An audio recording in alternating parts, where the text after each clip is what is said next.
This is what national service used to look like. This is something that affects the life of every man in Britain of military age. Once again, your country needs you, according to Rishi Sunak. So, first thing, no, I'm not sending everyone off to join the army.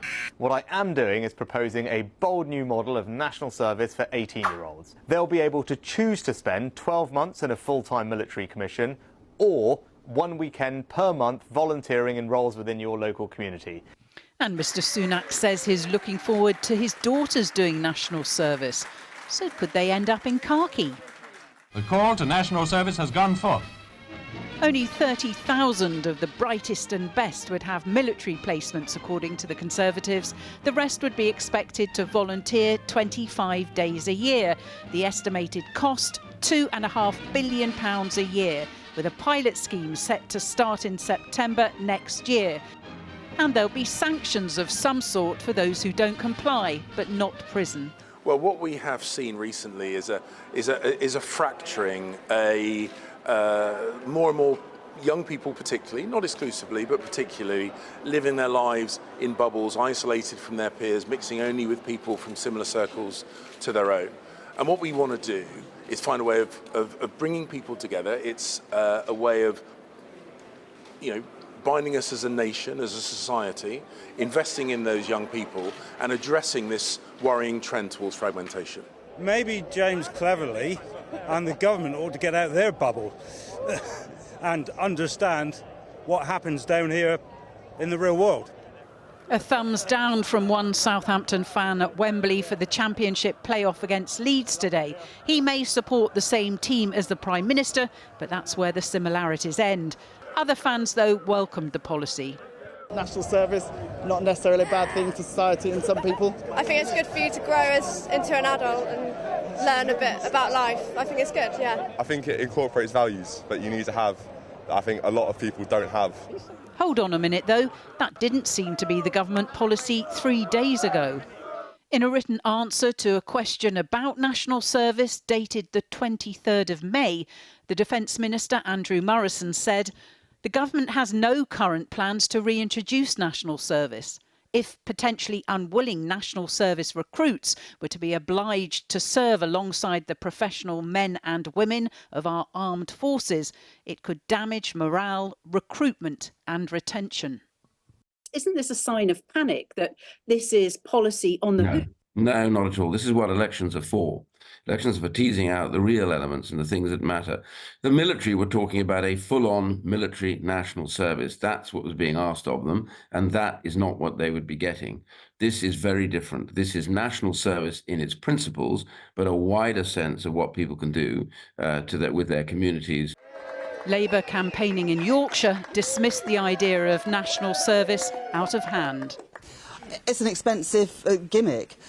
Again, the Conservatives are making pledges without any idea where the money is going to come from. That is deeply irresponsible.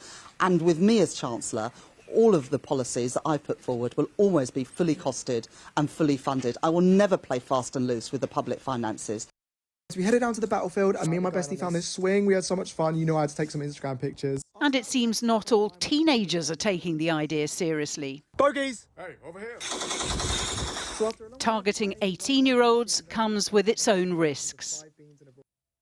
Jane Dodge reporting there. Well, earlier I spoke to Seb Payne, the director of Onward, a right-of-centre think tank, which recently published a paper in support of national service, and Naomi Smith, the CEO of Best for Britain, a civil society campaign group, which began as an anti-Brexit organisation. I began by asking Seb Payne about the politics of today's announcement, coming days after a Defence Minister had said there were no plans to introduce national service. Well, I think the idea of a bigger form of national service has been debated for some time, and the government obviously hasn't done anything about it right now. But when you look to election manifestos, it's good to see some big, bold ideas, because people often say the Conservatives are too narrow in their looking, and here's something that is big and could have a big impact on the rest of society. 3 days ago, no current plans to introduce national service. Current didn't last very long, did it? No, well, obviously, the election has been pretty snap. I don't think anyone was expecting it to come as quickly as it did. So you wouldn't expect government ministers to be thinking about the election. I mean, Naomi Smith, this is an idea now, today, that is completely dominating the agenda. It's a smart move, isn't it? I don't think so. Young people in this country have been so let down by 14 years of this government.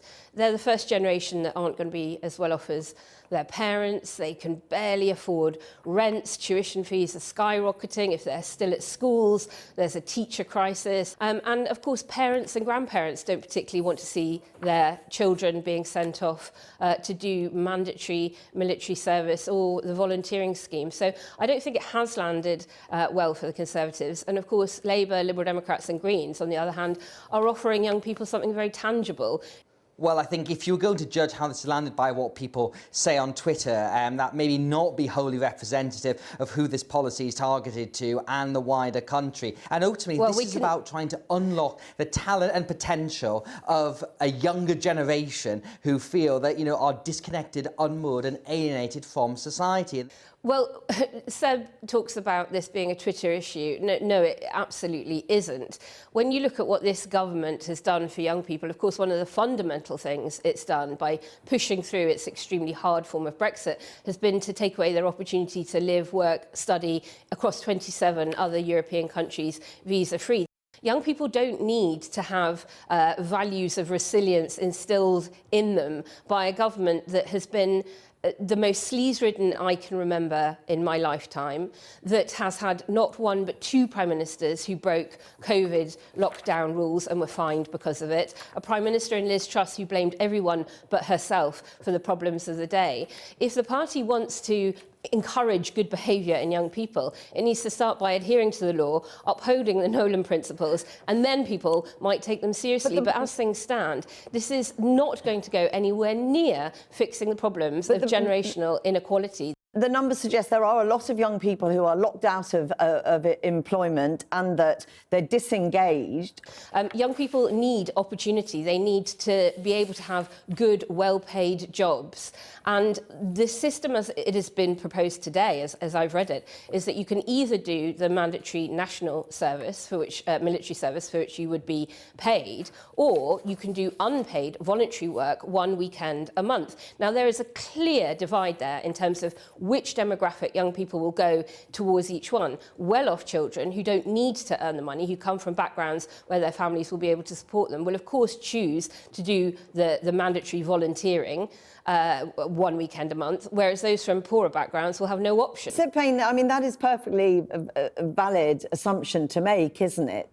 Well, I mean, it's an assumption to say that it's going to be about low or high background people. I do think there's no actual basis. We know that yet. My think tank Onward has also found that 57% of younger generations find they are less patriotic than older generations as well. And 1 in 5 are economically inactive. And all those things need to be challenged through a wide range of policy things, be it through housing, being through a better economy, but having some kind of national service element to it, I think, is really important. And Naomi Smith, in answer to the questions, I suppose, that Seb Payne and clearly the government are making at the moment about disenfranchised young people, you know, how do you envisage this working?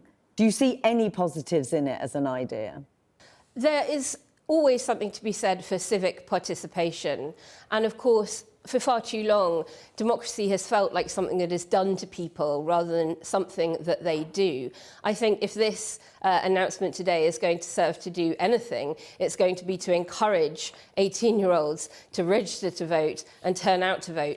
Seb Payne, just on once again returning to the politics of this, you know, Nigel Farage, who is the sort of honorary president of Reform, says that this is the politics of a weak leader who basically has sent out a focus group to see what they could deliver for Reform voters and what else but national service, ticking all the boxes there.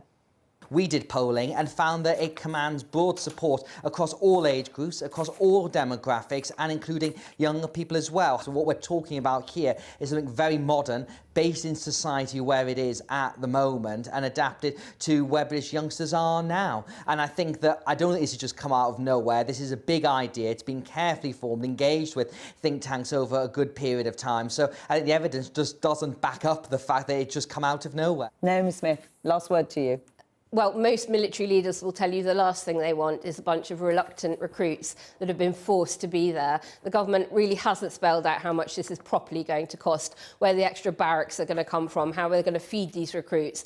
All they've talked about is a 2.5 billion cost, 1.5 billion of it coming from the levelling up funds that were meant to replace the lost EU regional development funds.